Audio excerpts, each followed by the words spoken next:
सजावटसाठी कशा प्रकारे सजावट अशी थोडंसं डिटेल. आपणा सर्वांनाच माहिती आहे की 17 जुलैला आषाढी एकादशी आहे. या आषाढी एकादशीनिमित्त आपण मंदिर आणि मंदिर परिसरात सजावट करत असतो.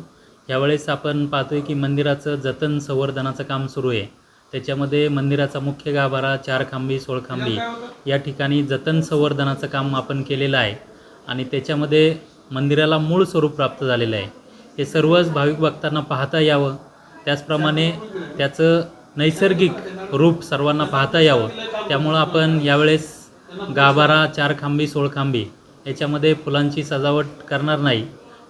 फुलांची सजावट ही विठ्ठल रुक्मिणी सभामंडप असेल, बाजीराव पडसाळी असेल, नामदेव पायरी असेल, पश्चिमद्वार या ठिकाणी आपण फुलांची सजावट करणार आहे.